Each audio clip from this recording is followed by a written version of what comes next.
राम राम जी, सभी भाई बहनों को राम राम। मैं हूं बाबा रामदास और आप देख रहे हैं स्लो जिंदगी।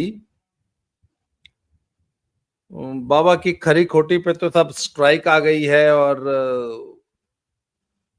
अभिव्यक्ति की स्वतंत्रता गई तेल लेने। तो उस चैनल को तो हमारा एक तरह से गला घोट दिया गया है, हम कोई पॉलिटिकल बातचीत नहीं कर सकते। खैर सोशल इश्यूज बहुत सारे हैं बात करने के लिए, हम स्लो जिंदगी पे कर रहे हैं। आज मेरे साथ हैं डॉक्टर वर्षा झा। आप पेशे से मेडिकल डॉक्टर हैं, रेवाड़ी हरियाणा में प्रैक्टिस करती हैं और सोशल विषयों पर बड़ी बेबाकी से बोलती हैं और बड़ा संतुलित आपका विचार है। डॉक्टर साहब प्रणाम, स्वागत है आपका मेरे चैनल पे। नमस्कार सर। अभी आजकल जितने न्यूज सुनने को आ रहा है, जितने हम सुन रहे हैं आजकल जैसा जैसा हो रहा है, तो मतलब मुझे ऐसा लगता है कि अब मतलब टाइम आ गया है कि हम सारे सोसाइटी में बैठ के हम लोग इस चीज को पे रीथिंक करें कि हमारा समाज किस दिशा में जा रहा है। नहीं तो अगर हमने नहीं ध्यान दिया तो बहुत जल्दी अब हमारा समाज, हमारा जो सोसाइटी है पूरी डिसइंटीग्रेट हो जाएगी। और मतलब इसमें मुझे बहुत ये एक मल्टी फेसिटेड प्रॉब्लम है। जैसे कि अभी जो केस हुआ जो सोनम रघुवंशी का भी है, अब सब उस लड़की को कर रहे हैं कि नहीं लड़की की गलती है, लड़की की गलती है। लेकिन ये एक मतलब काफी एक मल्टी फेसिटेड प्रॉब्लम है। अब आजकल के समाज में एक प्रॉब्लम क्या हो रही है कि जब से लड़की पैदा होती है तब से ही उसके दिमाग में एक अलग लेवल की ब्रेन वॉशिंग चल रही है। जो मुझे सबसे बड़ी आज के ज़माने की प्रॉब्लम ये लगती है कि जब से लड़की पैदा हुई है उसकी माँ उसे सिखाती है कि देख देख बेटी तू मेरी तरह रोटियां मत बेलते रह जाना, मेरी तरह घर का काम मत करते रह जाना, मैंने बहुत कहा है। और तुझे पढ़ाई करना है, तुझे जीवन में कुछ करना है, और ये लड़कियों वाले सारे काम करने से शोषण ही होता रह जाएगा जीवन में।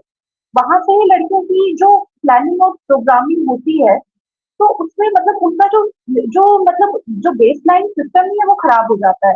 तो आज के ज़माने में जो मुझे सबसे ऐसा लगता है कि लड़कियों को जो है उनके फेमिनाइन टच ही उनका खत्म हो गया है। जैसे लड़के होते हैं जो उनसे नेचुरली उनमें जो आती है कि वो प्रोवाइडर बनना चाहते हैं, और लड़कियां जो होती हैं तो नेचुरली उनमें उनमें नर्चरिंग का इंस्टिंक्ट होता है। नर्चरिंग मतलब वो दूसरों की केयर कर सकती हैं, और हमें बायोलॉजिकली भी वैसा बनाया भी इसलिए गया है क्योंकि हमें ही 9 महीने बच्चे रखने हैं। बच्चे जो है वो नर्सिंग पीरियड और बच्चों के साथ भी आप लोगों तो जेनेटिकली भी लड़कियों में ये प्राइम किया गया है कि हाँ आपने एक नर्चरिंग और एक केयर गिविंग का की क्वालिटीज आप में ज्यादा होगी। और चूंकि लड़कियां जब बच्चे को संभालेंगी, जो फीमेल स्पीशीज होंगी, तो जो मेल स्पीशीज होंगी वो बाहर काम करने जाएंगे या प्रोवाइडर का काम करेंगे। और ये सारी चीजें हमारी जेनेटिक लेवल पे इम्प्रिंटेड है।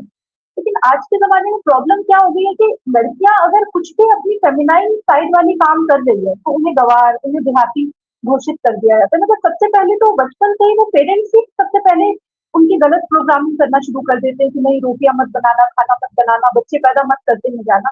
मतलब ये एक लड़कियों के भी एक मन में एक इतना बड़ा जो फ़ियर बचपन से डाल दिया जाता है हमें बच्चे पैदा करना पड़ेगा। लेकिन मतलब और ये बहुत गलत जो है हमारी जो है ये लड़कियों की भी मतलब प्रोग्रामिंग चल रही है। मतलब मेरा तो कहना है कि स्टार्टिंग से ही परवरिश से ही प्रॉब्लम होती है।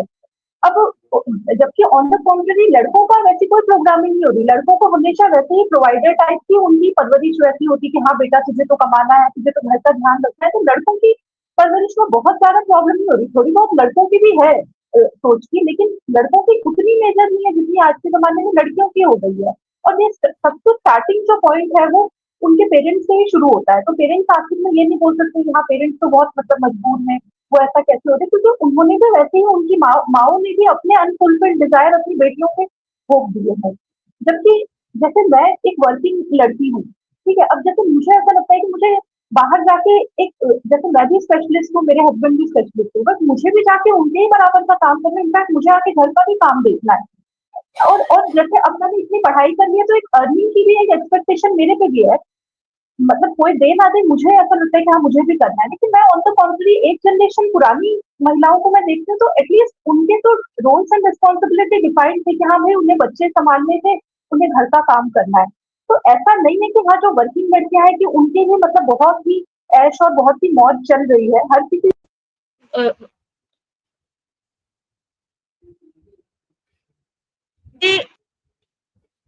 की जो ऐसी प्रोग्रामिंग की गई है कि मतलब ये सबसे पहले ये सबसे मतलब बहुत ही गलत की गई है कि उनके दिमाग में ये प्राइमिंग ही नहीं है कि हाँ आप मतलब करियर वाइज तो उनको बहुत ज्यादा ट्रेनिंग दे दी गई है कि हाँ करियर में ऐसा करना है, ऐसा लड़कों से दब के नहीं रहना, लेकिन हम अपनी फेमिनाइन साइड से आज के दिन टच में नहीं है। और मतलब अब आप सब बोलेंगे कि मैं एक ही बात को मैं बहुत ज्यादा मैं ये बात को इसलिए जोर दे रही हूँ कि फॉर एग्जाम्पल मुझे डेली घर से निकलना पड़ता है, मैं डेली घर से किसी न किसी काम के कारण मैं घर से बाहर जाती हूँ। अब एक बात बताइए, अगर मेरी गाड़ी खराब हो गई या मुझे अगर अपनी किसी सीनियर से मुझे छुट्टी लेनी है, अगर मैं एक लड़की की तरह मैं जाके अगर अपनी सीनियर से बात करूँ या मैं किसी जो है किसी आदमी से मैं हेल्प मांगू, तो ऑटोमेटिकली अगर मैं एक अपने फेमिनाइन टच के साथ अगर मैं किसी को कुछ कहूंगी तो उन्हें भी लगेगा कि हाँ लड़के तो ऐसे ही प्रोवाइडर उनका नेचर होता है, तो वो हेल्प करने की कोशिश करेंगे।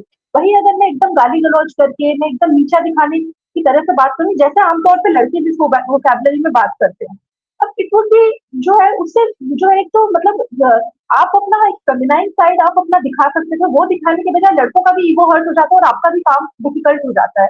तो मुझे ऐसा लगता है कि अगर आप इस दुनिया में आए हो तो भगवान ने इस लाइफ टाइम में तो आपको यही सोचा है कि आप एक लड़की बनने आए हो। आप अपने घर के, आप अपने वर्क प्लेस पे, आप दुनिया में कहीं पे भी जाओगी, आप एक फेमिनाइन एनर्जी बिखेरने आए हो। अपने जीवन लड़के बनने में व्यर्थ ना करें। मतलब फेमिनाइन साइड भी मतलब काफी इंटरेस्टिंग है अगर आप इसको करो, और जबरदस्ती का आप जब लड़का बनने की कोशिश करोगे उसमें सारी प्रॉब्लम हो रही है, रिलेशनशिप तक में भी यही प्रॉब्लम हो रही है। तो मतलब ये एक जो है कि लड़कियों को एक ये जो फेमिनाइन साइड है वो अगर लड़कियां सूट सलवार पहन रही है, वो नाजुकता से बात कर रही है, किसी से शिष्टाचार में बात कर रही है, तो लोग आज के जमाने में उसे बहन जी घोषित कर देते हैं। और जितना कम कपड़े पहनो, जितना लड़कों अटैक हरकत करो, जितना पास के रिलेशनशिप करो, जितनी घटिया से गाली गलौज की आजकल तो स्टैंड अप कॉमेडी में भी सब वैसा ही प्रचलन चल रहा है, तो उतना उसमें दिखा रहे हैं कि लड़कियां मॉडर्न हो रही है, जबकि लड़कियां मॉडर्न नहीं हो रही है, they are losing their feminine touch. और जब वो फेमिनाइन टच खो रही है तो उनके जो रिलेशनशिप में भी इसकी इफेक्ट्स दिखाई दे रहे हैं, क्योंकि जो लड़की है जो अगर एक लड़का है अगर रिलेशनशिप में है, तो लड़के में नेचुरली ये एक भाव आता है कि हाँ मैं अपनी वाइफ के लिए या अपनी जो है फीमेल पार्टनर को मैं प्रोटेक्ट करना चाहूंगा, मैं प्रोवाइड करना चाहूंगा। अब वो तो आपको जब ऐसा रिसेप्टिव मोड में होना होगा, अब आप अपने कपड़े पूरे उतार के चल रहे हो, पूरे लड़की की तरह गाली गलौज करो, तो लड़की को भी लगेगा इस लड़की को मैं क्या बचाऊं, वहां पे वो एनर्जी का ही तालमेल जो होता है वो गलत बैठ जाता है। तो हम लड़कियों को जो है हमारी फेमिनाइन साइड के, हाँ ठीक है आप पढ़ लिख जाओ, आप बहुत पोजीशन पे चले जाओ। अब जैसे मैं वर्क प्लेस पे जाती हूँ, अब कोई लड़का है, अगर किसी जूनियर ने गलती की, तो अगर मेरी कोई मेल कलीग है तो वो गाली गलौज करके भी समझा देंगे किसी जूनियर को, बट वही मैं रहूंगी तो मैं प्यार से किसी को समझाऊंगी। तो मैं मेरी एक बात मेरा एक बात बताइए, ये जो इधर सोशल मीडिया पे बहुत सारा हम ऐसा कंटेंट देखते हैं जहां लड़कियां खुल के बदतमीजी कर रही हैं, सरेआम गाली गलौज कर रही हैं और लड़कों की तरह गालियां दे रही हैं। अभी जैसे वो एक लड़की है शर्मिष्ठा, वो रातों रात सिर्फ इसलिए फेमस हो गई क्योंकि वो गाली दे रही थी, और चूंकि वो मुसलमानों को दे रही थी इसलिए वो पूरा हिंदू जो राइट विंग था वो उसके समर्थन में खड़ा हो गया। पर इनफैक्ट उसका जो मूल उद्देश्य था वो ये था कि उसको गाली गलौज करके अचानक लड़कियों की भीड़ से अलग खड़ा होना था और ये दिखाना था कि अरे यार ये तो गाली देती। मैंने और एक दो ऐसी बहुत सारी मतलब है, हालांकि मैंने एक दो देखी हैं जो कि बिना मतलब गाली देती हैं। मतलब एक तो भाई गाली दे, बनारस में तो गाली श्रृंगार के रूप में दी जाती है और बड़ी पिन पॉइंटेड होती है और बड़ा मौजू होती है, मतलब वहां पे उसका गाली देने का मतलब बनता है। लड़कियां बिना मतलब गाली दे रही हैं सिर्फ अटेंशन सीख करने के लिए। तो सर बात ये है कि ठीक है वो तो लड़कियां तो अटेंशन सीख करने के लिए गालियां देंगे, लेकिन ये जो सारा जो हमारे मीडिया का जो एलॉग्रिथम भी वैसा बना हुआ है कि जो लड़की बिन मतलब का गाली गलौज कर रही है उसे दो कौड़ी के उसकी अटेंशन नहीं मिलनी चाहिए, उसी को सबसे ज्यादा व्यूज आएंगे। जैसे अभी आपने कहा कि आपके वीडियोस को तो काम के वीडियोस रहते हैं, एक्चुअली मैं भी देखती हूँ, लेकिन आपने जैसा कहा कि उसको स्ट्राइक कर दिया जाए, तो क्योंकि सारा जो मीडिया तंत्र है, ये सारा जो फिल्म है, ये सारे ये सब उसके लड़कियों को गलत रास्ता दिखाने में लगे हुए हैं। अगर कोई लड़की गलत काम कर रही है उससे बहुत ज्यादा व्यूज बहुत ज्यादा लाइक आ रहे हैं और लड़कियों को भी ऐसा लग रहा है कि हाँ मतलब यही आज के जमाने में ट्रेंड में चल रहा है। तो मतलब वही है कि आज के जमाने में जो मुझे ऐसा लगता है कि एक तो लड़कियों की अपब्रिंगिंग करना मतलब एक मुझे लगता है पेरेंट्स को भी सीखने की जरूरत है, लड़कियों को भी अपना दिमाग काफी ओपन करके रखने की जरूरत है। ऐसा नहीं है कि आप भेड़ चाल में आप मतलब आप कुछ भी करते चलो। अब सर जैसे मैं आपको बताती हूँ कि जैसे मैं मेरे हस्बैंड हम दोनों काम पे जाते हैं। अब कई बार जैसे अब हम काम पे जाते ड्राइविंग ऐसे मुझे भी गाड़ी की आती है, लेकिन मुझे ऐसा लगता है ड्राइव कर दे तो अच्छा रहता, मैं बगल में बैठूँ, हम लोग दोनों ही एक ही लेवल का काम करके घर से वापस आए, लेकिन खाना गर्म करके देने में मैं हमेशा 95% of the time 99% of the time मैं खाना गर्म करके देती हूँ अपने हस्बैंड से। मैं पूछती हूँ उनके लिए चाय नाश्ता। अब ऐसा नहीं कि मैं कहीं की कोई गुलाम बन गई हूँ, मेरा मेरा बहुत शोषण है, मुझे अच्छा लगता है क्योंकि वो मुझसे बायोलॉजिकली वो मेरी, क्योंकि मेरी बॉडी में एस्ट्रोजन है और मेल की बॉडी में एंड्रोजन हार्मोन घूमता है। उनको driving easy for him, but वही वो घर में आके ही विल एक्सपेक्ट कि हाँ भाई थोड़ा केयर थोड़ा नर्चर अपनी पार्टनर की तरफ से मिले। तो ऐसा नहीं कि हाँ मैंने चाय ला के दे दिया या खाना ला के दे दिया तो मैं कहीं की गुलाम हो गया। मुझे ऐसा लगता है कि हमें अपनी एनर्जी के साथ सिंक में रहना बहुत जरूरी है, और लाइफ भी बहुत काफी आसान है, क्योंकि गाली गलौज करना या लड़कों मतलब खुले कपड़े और लड़कों की तरह मतलब जो जो सारे लड़कों वाले ट्रेड्स था आज के जमाने में लड़कियां करने की कोशिश कर रही है। और प्रॉब्लम क्या है कि उसको लाइफ और डिफिकल्ट होती जा रही है हम लड़कियों की, क्योंकि हमें अपनी बायोलॉजी के अगेंस्ट काम करना पड़ रहा है। क्योंकि हमें नेचुरली वो गाली गलौज की टेंडेंसी नहीं आती है, हमें नेचुरली लड़के आराम से किसी छोटी मोटी बात पे भी मार पिटाई तक उतर आएंगे, लड़कियों में नहीं होता है, मतलब अंदर से वो भाव ही नहीं आता। लेकिन हाँ अगर आप कर रहे हो तो आपको अपनी बायोलॉजी के अगेंस्ट में जाना पड़ रहा है। और मतलब जैसे अब आप ये भी बोलेंगे कि और लड़कियां तो इतना कर रही है, आप ये भी देखिए कि इसमें जो हार्मोनल प्रॉब्लम क्योंकि जो है ये आजकल के जमाने में इतना हो गया, इसका ये भी एक रीजन है कि हम अपनी बायोलॉजी के अगेंस्ट में सारी चीजें करने की कोशिश कर रहे हैं। आप लड़की हो, आप लड़की की तरह रहो, आपके लिए वैसे बनना भी बहुत आसान है, और आपकी लाइफ एक ओवरऑल इस दुनिया में भी काफी आसान है। अगर आप एक लड़के से, जैसे मान लीजिए मेरी गाड़ी खराब होती है, मैं किसी सर्विस सेंटर से गई, अगर मैं रिक्वेस्ट किसी को करूंगी कि देखो भाई साहब मेरी गाड़ी खराब हो गई है, मैं क्या करूँ, हजार लोग हेल्प करने के लिए आ जाते हैं, बट वही मैं अगर लड़के की तरह मैं गाली गलौज, कोई मेरी हेल्प नहीं करने आएगा, क्योंकि लड़की की एक अलग एनर्जी होती है और एक लड़की की अलग एनर्जी होती है। बेटर है कि आप अपनी एनर्जी के साथ आप सिंक में रहो। कोई जरूरत नहीं है जबरदस्ती का लड़का बनने में। हम सनातन धर्म में हम बहुत सारी जीवन जीने वाले, इस लाइफ टाइम में भगवान ने आपको इसलिए भेजा है कि आप अपनी एक लड़की की एनर्जी फील करो और वही एक्सप्रेस करो और उसी से दुनिया में कॉन्ट्रीब्यूट करो, और उसी में आप सबसे ज्यादा खुश भी रहोगे, इट विल बी एफर्टलेस। लेकिन वही बात है कि आज के जमाने में, और जो पूरा जो मीडिया तंत्र है, आपने जो कहा कि वो लड़की बहुत पॉपुलर हो गई, चाहती तो वो अगर यूट्यूब का एलॉग्रिदम उससे सपोर्ट ना करे, जैसे आपकी वीडियो को स्ट्राइक कर दिया जाता है, तो शायद उसको भी कोई नहीं पूछेगा। लेकिन देखने वाली बात है कि यूट्यूब का एलॉग्रिदम भी, इंस्टा भी ऐसे ही ऐसे वल्गर ऐसे ही ऐसे मतलब ऑब्सीन बिना काम के वीडियो को प्रमोट करता है, उसमें लड़कियों को लगता है कि शायद यही ट्रेंड में चल रहा है। तो वही बात है कि सही चीजों को तो आज के जमाने में प्रमोट ही नहीं किया जा रहा है, क्योंकि जितनी जनता भटकी हुई रहेगी, जितने सारे कैपिटलिस्ट है, उनका तो उसी में फायदा होगा। अब एक बात बताइए, अगर कोई लड़की अगर बचपन से ही उसके दिमाग में ये कि मुझे कम कपड़े पहनने, वही मॉडर्निटी का जो है तो वो डेफिनेशन है, मुझे घटी से बात करना, ऑफ कोर्स जब वो लड़की शादी करेगी, हाँ मुझे दारू शराब पीना है, मैं सबके साथ खुले में ऐसे रह सकती हूँ जैसे लड़के रात भर घूमते हैं, चलो मैं भी कर सकती हूँ। ऑफ कोर्स ऐसी लड़की जब शादी करके घर जाएगी, उसके पति से तो बनेगी नहीं, उसकी तो डिवोर्स 1-2 साल में हो जाएगा। अब जब डिवोर्स होगा, अगर हस्बैंड वाइफ एक साथ घर में रहते, तो एक ही टीवी, एक ही फ्रिज, एक ही वॉशिंग मशीन में दोनों का खर्चा हो जाता है। लेकिन अब जब शादी टूटेगी तो लड़की अपना अलग फ्लैट रहेगी, लड़का अलग रहेगा, अलग फ्रिज अलग टीवी, तो एलजी वर्लपूल ये सबका तो फायदा हो गया ना, कैपिटलिस्ट लोगों का तो फायदा हो गया। मुझे तो डेफिनेटली लगता है ये सारे कैपिटलिस्ट लोग बैठ के पीछे से ऐसी ऐसी मूवीज को भी फंड करते हैं। अब जैसे कि फॉर एग्जाम्पल एक अभी हाल फिलहाल में एक मूवी आई थी मिसेस मूवी, उसमें कितना प्रोपेगेंडा चलाया गया कि क्या बोलते हैं कि लड़की को घर का काम करना पड़ रहा है, तो उसको उस पर कितना अत्याचार करना पड़ा है, जबकि वो लड़की पूरी हाउस वाइफ की क्वालिफिकेशन के पास इसके अच्छे वाले डॉक्टर लड़के से शादी होती है, और फाइनली वो लड़की शादी तोड़ के नचनिया का काम करना शुरू कर देती है, 2 टके का रील्स बनाना शुरू कर देती है। अब मैं इतनी हैरान होगी, मैंने जाके मूवी के अंत में देखा कि इस मूवी को प्रोड्यूस किसने किया, इसका डायरेक्टर कौन है। मैं तो अमेज्ड टू सी कि वो प्रोडक्शन हाउस जो था वो जियो था। मतलब जो खुद तो अपनी इतने टाइम से अपने सारे बच्चों की शादियां किए जा रहे हैं, बच्चे किए जा रहे हैं, खुद इतने संस्कार से रह रहे हैं, तो दूसरों को ऐसी, तो मैं वही बात बोल रही थी, तो पूरा तो मीडिया है, जो पूरा तंत्र है, ये तो कैपिटलिस्ट लोगों का बनाया हुआ, वो तो चाहती है कि लड़की को गलत रास्ते भेजो। अब लड़की को गलत रास्ते भेजोगे, फैमिली टूटेगी, तो उनके ज्यादा से ज्यादा कंज्यूमरिज्म बढ़ेगा, फ्लैट बिकेंगे, टीवी अलग बिकेगा, फ्रिज अलग बिकेगा, मतलब वही बात है। और एक बात बताइए, अगर जैसे मेरी एक स्टेबल मैरिज है, मेरे भाई बहनों से अच्छी बात होती है, मेरे इन-लॉ से भी मुझे बहुत सपोर्ट है। अब मैं कभी काम करने के लिए गई, अगर कोई कोई सीनियर या कोई कलीग मेरे से ढंग से बात नहीं कर रहा, कोई सीनियर, मान लीजिए किसी भी तरह से मुझे एक्सप्लॉइट करने की कोशिश कर रहा है, मैं घर में आके बोलूँगी कि मैं बहुत परेशान हूँ। मेरे मेरे हस्बैंड सबसे पहले बोलेंगे काम करना बंद कर दो, कहीं और काम कर लेना। बट वही ये जो लड़कियाँ जो बहुत मॉडर्न बनती है, फाइनली जब ये शादियाँ तोड़ती है, तो फिर जाके इनका कितने भी लेवल पे एक्सप्लॉइटेशन हो जाता है। और मैं तो ऐसी जगह पे रहती हूँ जहाँ पे फैक्ट्री बहुत ज्यादा है, जहाँ पे मेल है वहाँ पे उनके कम number of hours of working है, और जहाँ पे फीमेल है, जैसे कि मतलब जो छोटी छोटी चीजें हो गई, मतलब जैसे ये विस्पर या मतलब छोटी छोटी जिसमें फाइन वर्क है, जो लड़कियां भी कर सकती है, उनके 12-12 घंटे का शिफ्ट है और लड़कियां कुछ बोल भी नहीं सकती है।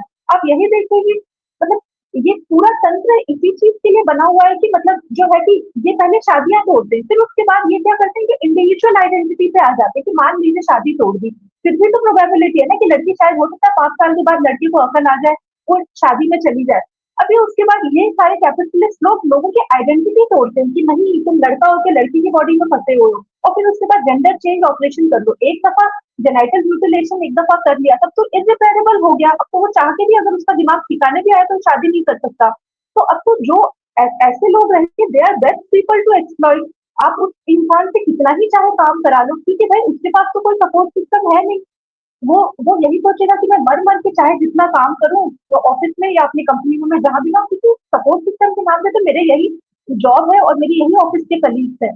तो ये सब हमें सोचने वाली बात है कि ये सारी जो गलत चीज है उसको बहुत मार्केटिंग की जा रही है। वही जब लोग सही बातें बोलते तो उनके वीडियो स्ट्राइक कर दिए जा रहे हैं, उनके चैनल को शैडो बैन कर दिया जाए। तो वही बात है कि आज के जमाने में हमें बहुत दिमाग लगा के सोचने की बात है कि हम जो देख रहे हैं उसमें सामने वाला वीडियो बनाने वाला क्या चीज प्रमोट कर रहा है, कहीं आप इस पूरे तंत्र में एक बस एक कंज्यूमर बन के ना रह जाए। हमें ये मतलब काफी सोचने की जरूरत है। और ये पूरा तंत्र चलाने के मुझे लिए एक कैपिटलिस्ट लोग का हाँ सबसे अच्छा तरीका है कि शादियां तोड़ दो। जितना शादियां टूटेंगी उतना उतना अच्छा इनके प्रोडक्ट, इनके सारे सर्विसेज बिकेंगे। ब्रेकअप होगा तो आप शॉपिंग करने जाओगे, आप ब्यूटी पार्लर में जाओगे। तो वही बात है कि मुझे सोचने वाली बात है, ये सारा तंत्र जो शादी तोड़ने वाला। एक एक एक मूवी मैंने देखी थी, थप्पड़ मूवी है, उसमें दोनों हस्बैंड वाइफ के मैं बहुत अच्छे आपने रिलेशनशिप। मेरे डॉक्टर साहब, आपने मेरे दिल की बात पढ़ ली। मैं जो उंगली दिखा रहा था ना, in fact I wanted to discuss this Thappad movie with you. अब आपने खुद ही उसको रेज कर दिया पॉइंट को। मैं उसमें एक बात पे एक प्रश्न पूछ लेता हूं, फिर आप उसका जवाब दीजिएगा। थप्पड़ मूवी में ये दिखाया गया है कि वो तापसी पन्नू का हस्बैंड जो है वो उसको एक थप्पड़ मार देता है और वो उसको इशू बना के अपनी शादी तोड़ देती है। तब ठीक है, हस्बैंड की गलती है, उसको ऐसी शारीरिक हिंसा नहीं करनी चाहिए, शादी में फिजिकल अब्यूज या ऐसी मारपीट नहीं होनी चाहिए। मैं इसके बहुत सख्त खिलाफ हूं, बहुत सही बात है। लड़की अगर मौखिक हिंसा करती है, अगर बहू या पत्नी, एक बात बताइए, मेरी पत्नी मेरे पेरेंट्स के साथ बदतमीजी की, उसने गाली गलौज किया या अपमानजनक तरीके से बात की, मैं उसको इशू बना लूं, ये तुमने मेरे माँ बाप से या मुझसे बदतमीजी से बात की, इसलिए मैं तुम्हारी शादी तोड़ रहा हूं तुमसे, तो सारी दुनिया मुझे क्या कहेगी कि अरे यार चलो ठीक है, उसने सॉरी बोल दिया, बात को खत्म करो, यही कहेगी ना। ये लॉजिकल बात है ना कि चलो एक बार उसने अगर बदतमीजी से तुम्हारे पेरेंट्स का अपमान कर ही दिया। एक्चुअली एक्चुअली सर, मुझे इस मूवी में प्रॉब्लम ये हुई कि इस उस एक थप्पड़ के इंसिडेंट के पहले हस्बैंड वाइफ का रिलेशनशिप बहुत अच्छा चल रहा है, उसके बाद भी हस्बैंड सॉरी सॉरी मांगता हुआ आ रहा है। मैं भी बोलते हूँ बहुत गलत किया, और वो भी पब्लिकली उसने थप्पड़ मारा, बहुत गलत किया। लेकिन आपको शादी बचाने के लिए आप तो बहुत काम कर सकते थे, आप लड़ सकते थे, आप झगड़ सकते थे, आप डिस्कशन कर सकते थे, आप पंचायती बैठा सकते थे, आप बहुत कुछ कर सकते थे, 6 महीने टाइम लेते, लेकिन शादी बचाते। ये तो हमें ये दिखाया गया है कि अगर एक थप्पड़ मार दिया तो ना हस्बैंड के साथ कभी डिस्कशन करना है, ना अपने कभी ग्रीवेंसेस रिजॉल्व करने, सीधा सुपर फास्ट स्पीड में जाके डिवोर्स ले लेना है। तो यही बात है जो आप जो बोलते हैं कि हाँ जो गाली गलौज कर रही है उनको बहुत ज्यादा वो पॉपुलर हो जा रहे हैं, क्योंकि पूरा तंत्र लगा हुआ है इनको पॉपुलर करने में, ताकि लड़कियों के दिमाग में ये सिखाया जाए कि तुम्हें भी ऐसा बनना है। और जब लड़कियां ऐसी बन के निकलेंगी और जब शादी में जाएंगी, उनकी तो शादी टूटनी ही तय है। तो लड़कियों का उतना ही एक्सप्लॉयटेशन होगा, उतना ही कैपिटलिस्ट लोगों का फायदा होगा। ये तो हमें सोचने की जरूरत है कि हम ये सारी चीजें देख के और इसे फॉलो करके हम बीच के बस एक कंज्यूमर ही ना बन के रह जाएंगे सारे कैपिटलिस्ट लोगों का। मुझे एक चीज, अभी आपने इस चर्चा की शुरुआत की कि ये जो प्रोग्रामिंग है आजकल की लड़कियों की, ये सीधे माँ से ही शुरू हो जाती है। और माँ अपनी एक छोटी सी बच्ची को ये बताना शुरू कर देती कि मेरे पर बहुत अत्याचार हुआ, मैं तो सारी जिंदगी रोटियां पोती रह गई, तू मत इसमें फंस जाना कहीं। तो वो बच्ची को धीरे धीरे, माँ अनजाने में, माँ ये नहीं जानती कि वो अपनी बेटी की क्या प्रोग्रामिंग कर रही है बचपन से। उसके बाद माँ के अलावा पूरा का पूरा एक इकोसिस्टम है, जैसा कि आपने बताया कि ये तो कॉर्पोरेट वर्ल्ड की साजिश है कि एक परिवार जो है वो टूट जाए, बिखर जाए तो चार जगह। अच्छा, मैं आपको अपनी एक परिवार टूटने की बात नहीं है, मेरा परिवार, मेरे परिवार में 5 लोग हैं, पर कुछ ऐसा इत्तेफाक है कि हम 5 लोग मिलके 6 हाउस होल्ड हमको मेंटेन करने पड़ते हैं। और कल हम हिसाब लगा रहे थे कि हमारे घर में ऐसे ही गिनने लगे कि वॉशिंग मशीन्स कितनी है। आपने जो एकदम बहुत सही पॉइंट आउट किया, इस वक्त मेरे घर में 5 वॉशिंग मशीन्स हैं और सुजाता के 6 मिक्सर ग्राइंडर हैं। टीवी आजकल हम देखते नहीं हैं। तो जब आपने ये बात कही ना, तब मैंने सोचा, मैंने कहा हाँ यार, एक संयुक्त परिवार अगर होता तो एक ही वॉशिंग मशीन और एक ही मिक्सर ग्राइंडर से काम चल गया होता। आज हमारे पास 5 वॉशिंग मशीन हमें मेंटेन करनी पड़ती हैं, क्योंकि हम लोग 5 लोग 6 जगह रहते हैं। मेरे 2-3 अड्डे हैं ना। अभी तो मैंने अपने बहुत सारे अड्डे क्लोज कर दिए। तो आपने कहा कि बिल्कुल, अगर पति पत्नी का डाइवोर्स हो जाए तो कॉर्पोरेट जगत की तो पवारा हो जाती है, उनके तो 2 माल बिक जाएंगे। सर 2 माल रियल एस्टेट से लेके कर्टन, फर्नीचर, हर चीज एक्स्ट्रा बिकेगा उनका। तो जी मतलब वही कि देखिए, जो है कि एक तो मतलब लड़कियों के दिमाग में भी ये सजाया जाता है कि ये मत करो, ये शादी के बाद करना, ये मत करो। मतलब हमें शादी का डेफिनेशन, मुझे लगता है कि जैसे जो पहले का गुरुकुल सिस्टम हुआ करता था, जिसमें 64 कलाएं सिखाई जाती थी कि हाँ, फाइनेंस से रिलेटेड हर चीज, अर्थशास्त्र, मतलब हर चीज सिखाई जाएगी, तब आप जाके ग्रेजुएट मतलब बनोगे। आजकल के जमाने में 5 सब्जेक्ट सिखाए जाते हैं, उसमें भी सबसे ज्यादा जोर इंग्लिश पे ही है, ये सारी चीजों पे ही है।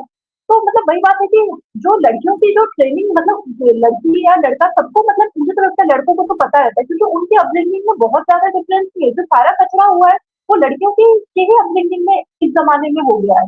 तो वही बात है कि लड़कियों को ये बात सिखाना जरूरी है कि जब आप शादी करते हो तो हस्बैंड वाइफ एक इकोनॉमिक यूनिट होते हैं, क्योंकि वहां से आपके एक्चुअल में सेविंग शुरू होती है। वहां से आप लोगों का सपोर्ट सिस्टम बढ़ता है। 2 लोग मिलके, सिर्फ 2 लोग नहीं थे पहले, एक-एक थे। ये एक-एक मिलके 11 बन जाते हैं। इनके अपने कॉन्टैक्ट, इनके अपने फैमिली मेंबर, लड़के के अपने कॉन्टैक्ट, अपने फैमिली मेंबर, बहुत सारे कॉन्टैक्ट, सेविंग हो गई। फिर वहां से इन्वेस्टमेंट का आप सोचते हो, तो लड़के लड़के एक इकोनॉमिक यूनिट होते हैं। और जब वो सेविंग होती है, वहां से आप अपने बच्चे कर सकते हो, वहां से आप अपने सपोर्ट सिस्टम क्रिएट कर सकते हो। लेकिन वो लड़कियों को भी मतलब आज के जमाने में मतलब वही है कि हाँ, लड़का जो ये मतलब अगेन इसमें पेरेंट्स का भी है कि हमने अगर तुम्हें थोड़ा भी पढ़ा लिखा दिया तो हम तो सबसे अच्छा लड़का ढूंढ के लेके आएंगे, जिसका घर भी होगा, जिसका ये भी होगा, जिसका वो भी होगा। और वो लड़की मतलब उसके बाद उसको ऐसा लगता है कि मुझे तो सब चीज किया हुआ ही लड़का मिलेगा। उसके माइंड में कॉम्प्रोमाइज जैसी कोई चीज ही नहीं है। पहली तो बात है कि शादियां ही नहीं हो पा रही है इसके चक्कर में आधे लोगों की। तो ये सबसे बड़ी प्रॉब्लम है। शादियां नहीं हो रही है तो डॉक्टर लेट साहब, से हो रही है। मैं एक सवाल, कि सॉल्यूशन क्या है? हम अपनी बेटियों को अभी से सिखा रहे हैं कि तुमने ये स्त्रियोचित व्यवहार नहीं करना और स्त्रियोचित काम नहीं करने, जबकि आपने कहा भाई, जो हस्बैंड होता है या जो पुरुष होता है वो प्रोवाइडर की भूमिका ईश्वर ने बनाई है, जो ईश्वरीय व्यवस्था है। भाई ईश्वरीय व्यवस्था है कि the female of the species is smaller than the male है। चाहे वो चिड़िया हो, चाहे वो कोई भी पशु हो या मनुष्य हो, जो फीमेल ऑफ द स्पीशीज है वो मेल से छोटा बनाया है और उसको मातृत्व का गुण दिया है बच्चा, और वही उसकी एनाटॉमी है और वही उसका हार्मोनल सिस्टम है, वही उसकी साइकोलॉजी है। हम इसके विपरीत लड़कियों को ये समझा रहे हैं कि तुमने फेमिनिज्म वाले कोई काम नहीं। अच्छा, मुझे एक चीज और बताइए, ये जो सरोगेसी से जो मदर्स बच्चा पैदा कर रही हैं, हम कहते हैं ना कि मैंने मां बड़ा कष्ट झेलती है, एक बड़ा इमोशनल जुमला रहा है आज तक समाज में, 9 महीने पेट में पाला। पर जो सरोगेसी वाली मदर, उसने तो अपने बच्चे को 9 महीने पेट में पाला ही नहीं। वो उसको क्या मालूम कि बच्चा पेट में किक करता है। बच्चा पेट में किक करता है ना, बच्चा पेट में जब हिलता जुलता है, वो 9 महीना तक जब उसके गर्भ में रहता है, तो बच्चे और माँ की जो एक बॉन्डिंग बनती होगी ना, एज अ वुमेन, आप बताइए मुझे। तो जो सरोगेसी वाली मदर है, और उसके बाद उसने, अच्छा, ना तो उसे प्रसव पीड़ा हुई, ना उसकी छाती में दूध उतरा, क्योंकि उसने वो कोई जो जो प्रोसेस है वो देखिए तो पूरा मतलब किया नहीं। तो देखिए सरोगेसी भी अब आ रहा है, बट मतलब वो बहुत ज्यादा अभी तक बहुत हाई क्लास तबके में ही है, या जिनकी मतलब जैसे उसमें लीगैलिटीज भी काफी है और पेपर वर्क भी बहुत ज्यादा है। तो अभी तो इंडिया में उतना रैंपायंट हुआ नहीं है, लेकिन हाँ अभी एक हाई क्लास का तबका मतलब अब आ रहा है। लेकिन सर देखिए सर, अभी वो बहुत ज्यादा इट इज नॉट, मतलब वो अभी फिल्म स्टार और बहुत हाई क्लास लोगों में ही है। हाई क्लास भी नहीं है बिल्कुल, मतलब मेरे हिसाब से उनका हाई क्लास नहीं है, लेकिन हाँ वो एक बहुत कम तबके में है। लेकिन बात ये है कि देखिए जैसे जैसे मैं अपने हस्बैंड को देखती हूँ, वो भी डॉक्टर है। वो पूरे समय काम में लगे रहेंगे और वो 2 जगह 3 जगह नौकरी करते हैं। मैं वही कई बार मैं सोचूंगी कि मैं इनके जितना काम तो मैं कर ही नहीं सकती थी, तो मैं पागल हो जाऊंगी। मैं एक बार अपनी कलीग से भी पूछी थी कि ये कितना काम करने लगे, मैं तो इतना नहीं कर सकती हूँ। तो मेरी कलीग ने मुझे यही कहा कि देखो उनमें it is easier for him, मतलब अब वो बायोलॉजिकली उनके लिए घर पे भी बैठना बहुत मुश्किल है। लड़कों को घर पे नहीं मन लगता, या उनको काम में बहुत अच्छा लगता है। और लड़कियां नेचुरली वो ऐसी बायोलॉजिकली होती भी है कि हाँ वो थोड़ा काम भी करेंगे, वो घर पे भी रहेंगे, हम आराम से घर पे भी रहे, किसी से बात भी कर लिया या घर का भी काम कर लिया तो हमें मन लगेगा। तो मतलब मेरा यही बोलना है कि आप अपने फेमिनाइन साइड के साथ टच में रहिए, आपके लिए लाइफ नेविगेट करना बहुत आसान होगा, आपको अपने रिलेशनशिप नेविगेट करना बहुत आसान होगा, आप अपने वर्क प्लेस पे जाओगे, आपको नेविगेट करना बहुत अब आप आपसे मैं एक बात पूछती हूँ कि एक लड़का है ऐसे ही कुछ टी शर्ट बनियान या कहीं से भी कुछ भी शॉर्ट्स पहन के जा रहा है, उसे शायद बहुत दुनिया देखेगी नहीं, लेकिन और ना कोई कुछ कहे, लेकिन वही वैसे अगर लड़की करके चले तो लोग मतलब कुछ ना कुछ तो लोग तो कहेंगे। वही अगर आप अपने फेमिनाइन टच में रहो, आप अपने हिसाब से चलो, आपको इज्जत भी ज्यादा मिलेगी, लोग आपको सीरियसली लेंगे भी ज्यादा। तो मतलब मुझे ये है कि ये जो पूरा तंत्र के चक्कर में जो लड़कियां अपने आप को लड़का बनाने में लगी हुई है, मतलब इट इज नॉट नीडेड। और इनसे इससे आपकी लाइफ बहुत डिफिकल्ट होती जा रही है, क्योंकि देखिए बच्चे पैदा करने का काम, उनको नर्चर करने का काम, ये तो भाई अभी कोई टेक्नोलॉजी नहीं आई है कि आदमी कर पाएंगे। उसमें भी आप अगर अपने मेल जैसे बनते जा रहे हो, तो आप अपनी लाइफ बहुत डिफिकल्ट करने वाले हो।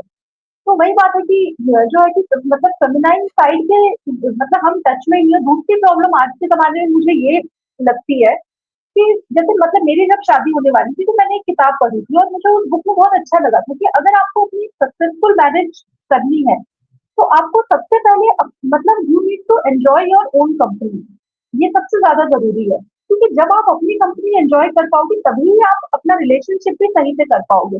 मतलब कि ये कि आप अपने स्किल्स डेवलप करो, आप अपनी कुछ हॉबीज डेवलप करो, आप अपने दोस्त बनाओ, अपने रिश्तेदारों से बात करो, आप मतलब आपका भी खाली समय में आपके पास बहुत कुछ होने को करने को होना चाहिए, सो दैट जब आपकी शादी होगी तो आप भी अपनी स्किल्स और अपनी चीजें कंट्रीब्यूट कर पाओगे रिलेशनशिप में। तो मुझे और मतलब ये सजेशन काफी काम का लगा था, और मुझे इसका प्रैक्टिकल इंपॉर्टेंस भी ऐसा लगता है कि हाँ ठीक है, मेरी भी शादी हो गई है, लेकिन जो और हर लड़की यही चाहती है कि हाँ उसे बहुत हार्ड वर्किंग बहुत सिंसियर पति मिले, जो अच्छे खासे पैसे भी कमाए। चलो ठीक है, मेरे पति भी वैसे ही है, लेकिन अब बात ये है कि जो काम करने वाला इंसान है वो दिन भर घर पे थोड़ी बैठा रहेगा, वो सुबह में निकलते शाम में मिलते। तो पूरे समय ऐसा, तो अगर मान लीजिए मैंने शादी के पहले अपनी पर्सनैलिटी पे वर्क नहीं किया, तब तो शादी के बाद सही पति मिलने के बाद भी मैं दिन भर पति से शिकायत ही करते रहूंगी कि आपके पास टाइम नहीं रहता, आप हमेशा थके हुए रहते आके। तो मतलब मेरा मानना है कि लड़कियों को शादी के पहले थोड़ी अपनी पर्सनालिटी पे भी वर्क करना चाहिए। चलो ठीक है, आप कहीं बहुत जाके कोई कॉर्पोरेट जगत में काम नहीं कर रहे हो, आप कुकिंग में आप अपनी स्किल्स डेवलप करते हो, आप कुछ तो सोचो कि how you will be contributing into your marriage. तो मतलब एक स्किल डेवलपमेंट होना चाहिए। आप अपने रिलेशनशिप, और रिलेशनशिप ये नहीं कि आपसे बॉयफ्रेंड बनाते रहिए, ये भी एक बहुत बड़ी प्रॉब्लम आज की जनता की हो गई है, लड़कियों की स्पेशली, क्योंकि फोन और इंटरनेट की एक्सेसिबिलिटी इतनी ज्यादा हो गई है कि मतलब लड़कियां आज के दिन, अगर एक ब्रेकअप होता है तो ठीक है, अगर कोई रिलेशनशिप आपने चाहा नहीं बना, आप थोड़ा टाइम लो उस इमोशंस को प्रोसेस करने में कि आप कहाँ गलत है, आपने आपने क्या गलती की एक इंसान का चयन करने में, जो रिलेशनशिप एंड हुआ, आप थोड़ा उस वो थोड़ा टाइम लेता है, लेकिन आजकल के लोगों का फॉर्मूला ये हो गया है कि एक ब्रेकअप से निकलने का सबसे अच्छा तरीका है कि आप दूसरे रिलेशनशिप में चले जाओ। और फिर इसके बाद आजकल लड़कियों का ये भी हो गया है कि नहीं, हम तो मतलब एक जो सबका अच्छा पति हम हंट करेंगे, जिसके पास करियर भी बहुत होगा, पैसा भी बहुत कमाता होगा, बैक साइड से भी बहुत स्ट्रांग होगा, ऐसे करते करते वो एक बड़ी मछली के इंतजार में रहते हैं, तब तक वो एक छपरी टाइप के लड़के से लव बेंचिंग बैठ के करते हैं। और ये सर, ये मतलब बहुत मैंने समझदारों को भी ये काम करते हुए देखा है। उसके बाद जब शादी होती है तो वो शादी के पैरों तक भी बाबू सोना उनका चलते ही रहता है उस छपरी लड़के के साथ। और यही प्रॉब्लम होती है, जैसे कि अभी भी जो केस हुआ उसमें जो लड़कियां आखिरी समय तक अपने बाबू सोना को उससे अपना सारा लोकेशन बता के रखा है। भाई आप तो थोड़ा मेंटली इमोशनली फ्री रहो, आप किसी एक इंसान को आप वेलकम करोगे लाइफ में, आप तो मेंटली इमोशनली, नहीं तो अगर आप ऐसे लव बेंचिंग एक बगल में रखोगे, एक शादी के लिए ढूंढोगे, तो आप तो जीवन से हमेशा कंपैरिजन ही करते रहोगे। और देखिए, मतलब लाइफ तो पूरी ड्युअलिटी से ही भरी है, there is no absolute truth. अच्छा है तो उससे भी अच्छा कुछ हो सकता है, बुरा है तो उससे भी बुरा कुछ हो सकता है। अगर आप हमेशा ऐसी आदत कर लोगे लव बेंचिंग का, तो आपको तो परफेक्ट पार्टनर कभी मिल नहीं सकता। तो ये जो है कि ये लव बेंचिंग, ये जो आज के जमाने की मतलब बहुत ये है कि लड़कियों को बहुत अच्छी मछली चाहिए, पैसा भी हो, हर चीज हो, और बगल में लेकिन वो जो बहुत पैसा कमाने वाला मेहनती इंसान जो पति है, पूरे समय तो इनकी हर ख्वाहिशें पूरे नहीं करेगा, तो उसके लिए ये लव बेंचिंग के लिए भी लड़का ढूंढ लेती है। और वही बात है कि आप अब ये मेंटली इमोशनली कभी खाली नहीं रहती, फिर उसके बाद शादी होती है, कई बार क्या होता है कि इनका आखिरी शादी के बाद भी बाबू सोना बगल वाली लड़की से चलते रहता है। कई बार पति पकड़ लेता होगा, उसमें पति ने कत्ल करने तक की नौबत आ जाती है। पति बोलता होगा कि आप शादी के बाद भी तुम्हारा चक्कर चल रहा है, उसी में आधे लोगों का तो मुझे लगता है कत्ल भी हो जाता होगा। और जैसे ये कहा जाए, जैसे अभी के भी केस में कि सोनम रघुवंशी की जबरदस्ती शादी कर दी गई, मैं बोलती हूँ कोई जबरदस्ती नहीं की पेरेंट्स ने। अगर आप उसकी शादी की वीडियो देखें तो बहुत अच्छा लहंगा, बहुत अच्छी शादी का अरेंजमेंट, शादी के बाद भी उसने बहुत अच्छे ज्वेलरी कपड़े पहने हुए थे। तो और पेरेंट्स ने तो इतने अच्छे लड़के से शादी की थी, पेरेंट्स ने तो घर तक अपनी पूरी जिम्मेदारी पूरी की। लेकिन वही बात है कि ये जो लड़कियां ही रहती है, इनको लव बेंचिंग करते रहना होता है, क्योंकि उन्होंने तो अपने अकेले रह के अपनी पर्सनालिटी डेवलपमेंट तो कभी जीवन में सीखा ही नहीं है ना, अपने इमोशंस को प्रोसेस ही नहीं करना आता। खुद खुद में बैठ के जर्नलिंग करो, किताबें पढ़ो, कुछ भी लोगों से बात करो, बस उनके लिए तो रिलेशनशिप का नाम बस ये कि बॉयफ्रेंड बनाते चलो, और एक ब्रेकअप से निकलने का आसान तरीका है दूसरे ब्रेकअप में जुट जाओ। आपको तो पता ही नहीं है। अब वही है बाबू सोना इन लड़कियों का, जो छपरी लड़की के साथ शादी, ये सोचते हैं कि हाँ हम शादी के पहले इस रिलेशनशिप को एंड कर देंगे और जो बड़ी मछली के साथ हम चलेंगे। लेकिन ह्यूमन माइंड जो है वो कंप्यूटर या सॉफ्टवेयर तो है नहीं, हाँ भाई अभी फैक्ट्री सेटिंग में डाल दो, ऐसा तो होता नहीं है। फिर इनका ये बाबू सोना शादी के बाद भी चलता रहता है, कई बार लड़का पकड़ लेता है, उसी में लड़का बिगड़ जाता है, तो फिर ये दोनों प्रेमी और मिलके पति के मारने की नौबत आ जाती है। जैसे जैसे इसमें कहा जा रहा है कि पेरेंट्स ने बहुत क्या बोलते हैं लड़की को, जैसे मैंने और डिस्कशन सुने दूसरे लोगों के कि नहीं लड़की के साथ जबरदस्ती की और पेरेंट्स ने जबरदस्ती शादी करने की वजह से दूसरा लड़का मारा गया। मैं ये बात बोलती, पेरेंट्स ने कोई जबरदस्ती नहीं की। अगर कोई अरेंज मैरिज है, अगर सुपर फास्ट स्पीड से भी तय होती है, तो कम से कम 6 महीने तो लगते ही है। सारे रिश्तेदारों को इन्विटेशन देना है, हॉल बुकिंग करनी है, केटरिंग की बुक, कई बार तो 1 साल लग जाते हैं। आपके पास 1 साल तक भी आपके पास बोलने की हिम्मत नहीं थी, या 6 महीने तक भी आपको कोई रातों रात तो कोई किसी ने पकड़ के शादी की नहीं। आप एक बात बताइए सर, इतनी अच्छी शादी अरेंज हुई है, इतने अच्छे लहंगे, इतना अच्छा ब्यूटी मेकअप किया हुआ है, गहने भी, क्या एक रातों रात अरेंजमेंट हो गया होगा? नहीं, बकायदा 6 महीने, साल भर से शादी की तैयारी हो रही होगी। लड़की को मना करना होता, वॉकआउट करना होता, तो वो कब को कर चुकी रहती। नहीं, आजकल की लड़कियों का तो ये हो गया है ना कि हमें एक बड़ी मछली चाहिए जो हमें हमारे लाइफ स्टाइल मेंटेन करेगा। एक ऐसा पति चाहिए, और एक ऐसा भी टाइम पास चाहिए जो हमें लाइफ में एंटरटेनमेंट देगा। तो एक लाइफस्टाइल और एक एंटरटेनमेंट मेंटेन करने की मतलब ये सब वेस्ट का देखा हुआ है कुल मिला के। जो वही है कि वेस्ट और वेस्ट का की तो विचारधारा ही सिर्फ 5 साल की सोचने की होती है कि हाँ भाई अभी मेरा बहुत अच्छा गुजारा चल रहा है, दूरदर्शिता तो खर्च में होती नहीं। और वही लड़कियां आज के जमाने में देख रही है। मेरा मानना है कि आप जब शादी करने वाले हो, साल 2 साल आप थोड़ा मेंटली इमोशनली आप खाली रहो, अपने आप से वर्क करो, आप अपने आप से पूछो आप क्या पार्टनर में चाहते हो। मान लो अगर आपने अपने आप से पूछा है कि आपको अपने लाइफ पार्टनर में क्या चाहिए, आपने खाली समय में बिताया है, तो जब आपको वो पार्टनर मिलेगा तो आप उसकी क्वालिटी अप्रिशिएट भी कर पाओगे और भगवान से बहुत ग्रेटफुल भी रहोगे कि हाँ मुझे ऐसा पति मिला है। लेकिन नहीं, आजकल की तो लड़कियों का यही है, टाइम पास के लिए एक लड़का चाहिए, क्योंकि उनको टाइम पास करने के लिए भी तो उनकी पर्सनैलिटी नहीं है ना। आप चाहो तो कितना कुछ कर सकते हो, आप कुकिंग सीख सकते हो, ड्राइविंग सीख सकते हो। इन सारी छपरी लड़कियों को ना ड्राइविंग आती है, ना कुकिंग आती है, ना घर को साफ करना रखना आता है। मतलब इनको कुछ नहीं आता। इनको अगर अपना टाइम खाली समय बिताना हो, इनको बस एक ही तरीका है, एक बॉयफ्रेंड होना चाहिए, वो इनको हर जगह घुमाएगा। तो मतलब ये आज के ज़माने में ये जो लव बेंचिंग जो है, ये बहुत बड़ी प्रॉब्लम हो गई है। जो लोग बोल रहे हैं कि नहीं, उसके उनके पेरेंट्स ने ये जो है क्या वो मतलब ये टर्म आप क्या यूज कर रही हैं, लव? लव बेंचिंग सर काफ़ी पॉपुलर टर्म है आज के ज़माने का। अच्छा, वो हम लोग को लव बेंचिंग। हाँ, love benching sir, love benching में क्या होता है कि लड़की सोच रही है कि हाँ, मैं पति तो बहुत मतलब मालदार पार्टी ढूंढूंगी जिससे मेरा बहुत अच्छा लाइफस्टाइल मेंटेन होगा, समाज में मेरा बहुत बड़ा ओहदा होगा। लेकिन टिल दैट टाइम मैं टाइम पास करने के लिए एक लड़का ढूंढ लेती हूँ। लेकिन वो वो टाइम छपरी पास जो चलेगा, है वो शादी। वो छपरी हाँ, होता है, लेकिन वो प्रॉब्लम। लौंडा छपरी हाँ, होगा। और उनको ऐसा लगता है कि जब शादी हो जाएगी तो हम फैक्ट्री सेटअप में डाल के अपने दिमाग का सॉफ्टवेयर उस लड़के को डिलीट कर देंगे। लेकिन सर ऐसा नहीं होता। प्रॉब्लम क्या है, हम फोन या हम सॉफ्टवेयर नहीं है ना, हम जीते जागते ह्यूमन बीइंग्स है, हम में इमोशन होता है। हम आसानी से किसी को, फिर उसके बाद अगर आप इसमें ऐसे कंपैरिजन मोड में रहोगे तो आप तो किसी भी चीज से सेटिस्फाइड ही नहीं हो सकते हो आप अपनी लाइफ में। हम्म। तो और मतलब आप आपने अपनी पर्सनैलिटी जैसे मुझे याद है कि मेरी बड़ी बहन थी, शादी के पहले वो खाना बनाना सीखती थी, वो सारी पूजा पाठ करना सीखती थी। मतलब जो हमारे पेरेंट्स पहले जमाने में तो वैसे ही अपब्रिंगिंग करते थे, लेकिन आज के जमाने में लड़कियों का शादी के पहले क्या प्रिपरेशन चलती है, एक बगल में एक छपरी टाइप का लड़का लव बेंचिंग के लिए रहेगा। तब तक टिल दैट टाइम मैं एक अच्छा लड़का ढूंढ रही हूँ शादी के लिए, और अगर वो नहीं होगा तो शायद इससे भी कर लूंगी। लेकिन इनको मोस्टली लड़कियों को पता है था हमें इनसे करना नहीं है। और यही कहानी जो है वो शादी के बाद भी इनका फेरे तक भी बाबू नहीं, सोना चलते रहता पर है उस छपरी पर लड़के के साथ। पर सोनम रघुवंशी के केस में उसको तो एक अच्छा लड़का मिल गया था, तो why did not she dump that, वो लव बेंचिंग गाय, वो राजा कुशवाहा जो भी नाम था उसका, राज कुशवाहा को उसने फिर डंप क्यों नहीं किया? तो देखिए, राज कुशवाहा का भी तो प्रोफाइल आप देखिए, वो अच्छी बिजनेस फैमिली से बिलोंग करता था, पूरा बिजनेस संभाल रहा था, अच्छे पैसे कमा रहा था। तो वो लड़का इतना तो फ्री नहीं रहता होगा दिन भर बाबू सोना करने के लिए।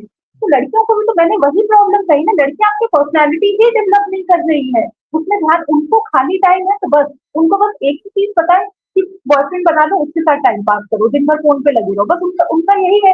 तो इसीलिए उसने डंप इसीलिए नहीं किया। शादी के बाद भी इनका बाबू सोना उस छपरी लड़की के साथ चल रहा हो सकता है, एक प्रोबेबिलिटी कि लड़के ने शायद देख तो लिया होगा शादी के बाद भी इनको मिलते जुलते हुए।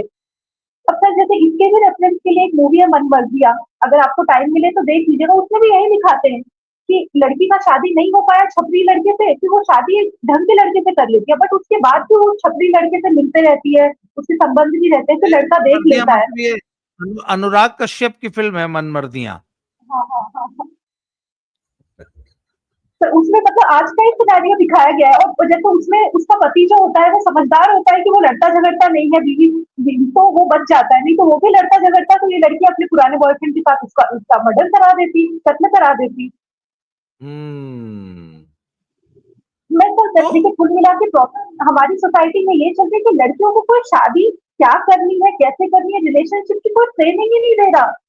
और जो जहाँ पे उनको ट्रेनिंग मिल रही है वो तो तंत्र ऐसा बैठा है कि वो तो चाहता ही नहीं आपकी शादी हो, आपकी रिलेशनशिप स्टेबल हो। वो तंत्र तो वो कैपिटलिस्ट लोगों की दुनिया, जहाँ से सारे यूट्यूब के वीडियोज या जो भी इंस्टा है, वो तंत्र तो आपको भटकाना ही चाहता है। उनका तो मुद्दा तय है कि आपको एक कंज्यूमर बेस बना के रख देना है, आपको एक्सप्लॉइट करना है। और रही बात पेरेंट्स सही शिष्टाचार दे सकते थे, संस्कार दे सकते थे, तो उसमें भी देखिए सर, जो संस्कार देने का काम तो माँ का ही होता है, क्योंकि पिता तो पूरे दिन भर काम करने में और सारे रिसोर्सेज जुटाने में लगा रहता है। तो बात ये है कि तो और वो जो माएँ हैं वो पिछले जनरेशन की, वो अपने अनफुलफिल्ड डिजायर अपनी बेटियों पे थोपे जा रहे हैं, तुम मत सहना, तुम मत करना, तुम जो है अच्छे पोस्ट पे काम करना। तो उनको लड़कियों को जो मैरिज या रिलेशनशिप की तो कोई ढंग से कोई ट्रेनिंग दे ही नहीं रहा। अच्छा, इस जनरेशन की सारी लड़कियों का कचरा हो रहा है इस चक्कर में, अगर आप देखें तो। लेकिन हाँ, आई एम होपफुल जी। कि देखिए सर, जैसे मैं और आप बैठ के अब हम और जैसे मैं अपने काफी कलीग्स के साथ में बैठ के इस बारे में बात करती हूँ, सबका यही बोलना है कि हाँ, अगर हमारे बच्चे हुए तो हम बहुत अलग तरीके से अपने बेटियों की परवरिश करेंगे और बेटियों की तरह बैठ के परवरिश करेंगे। क्योंकि देखिए ये एक ही जनरेशन है जिसमें वर्किंग लड़कियां आई है, क्योंकि इसके पहले वाली जनरेशन तो बहुत ज्यादा वर्किंग महिलाएं नहीं होती थी। इनफैक्ट अभी भी जनरेशन में तो 13% वर्क फोर्स है विमन। तो बट अभी हमको रियलाइज हो गया है कि हमारी सोसाइटी कहाँ गलत जा रही है। तो आई एम होपफुल कि सर ये 30-40 ईयर्स का एक साइकिल है, फिर से we will come back to a normal state. मतलब आई फील क्योंकि सर हमारे पास एक बहुत बड़ा रेफरेंस पॉइंट है कि हमारी पहले शादियां कैसी होती थी, एक स्टेबलाइज्ड मैरिज की। हम तो सर को यूरोप या यूएसए से तो है नहीं कि हमारे पास कोई रेफरेंस पॉइंट ही नहीं है कि एक स्टेबल मैरिज आपको लाइफ में क्या प्रदान कर सकती है। लेकिन हमारे पास तो हमारी माँ या हमारी दादी की एक स्टेबल मैरिज का रेफरेंस पॉइंट था, और अब जो सोसाइटी खराब हो रही है और अल्टीमेटली सर इसमें लड़कियों का ही ज्यादा शोषण हो रहा है। तो ये सब मतलब 20-30 साल में जाके फिर it will reverse that again. जैसे सर मैं लड़की हूँ, तो मैंने तो सोच रखा है अगर मेरी बेटी हुई तो भाई सर मैं तो बिल्कुल उसको एकदम कन्वेंशनल लड़की की तरह ही परवरिश करूंगी, कतई उसको लड़का बनाने में मैं अपनी एनर्जी नहीं लगाऊंगी। आपकी बेटी होगी अगर, तो आप उसको एक कन्वेंशनल बेटी की तरह ही पालेंगी, उसको वही संस्कार देंगी और वही सब कुछ सिखाएंगी जो पुराने जमाने की मदर्स अपनी बेटियों को सिखाती थी। यही सॉल्यूशन है आज की बातचीत का। आपने अपनी सर जैसे बातचीत को हाँ, कंप्लीट करते हुए। सर वही है कि देखिए सर समाज तो बहुत गलत जगह पे जा रहा है, और अभी जैसे जैसे देखिए सर मैं भी वर्किंग की लड़की हूँ, मैं भी अपने कलीग से मतलब जो समझदार है उनसे बात करती हूँ, वो सब बोलते हैं कि हाँ समाज बहुत गलत जगह पे जा रहा है, और हम कि हमारी अपब्रिंगिंग की भी गलती है और सच्ची माओं की भी रिस्पॉन्सिबिलिटी है कि हमेशा बेटी को बेटी नहीं बेटा बेटा बेटा करके बेटी जी। छोरी क्या छोरों से कम हो चाहिए, यही सब करते करते हमने बहुत गलत अपब्रिंगिंग की है लड़कियों की। और जो मुझे ऐसा लगता है कि डॉक्टर। अब मतलब ये 30-40 जी। ईयर्स का ये साइकिल है अभी। मतलब हमारे पास तो एक अच्छा रेफरेंस पॉइंट है, we will again come back to that. But वही है कि अभी मतलब सर खराब हो रहा है धीरे धीरे। मुझे आई एम होपफुल कि चीजें ठीक होगी, क्योंकि मैं और आप जैसे लोग बैठ के अब, क्योंकि सर देखिए एक गुब्बारा है वो फुलाने के लिए तो बहुत एफर्ट लगता है, लेकिन उसकी हवा निकालने के लिए सिर्फ एक पिन ही काफी होता है। तो मुझे तो ऐसा लगता डॉक्टर है साहब, कि मैं आपने आप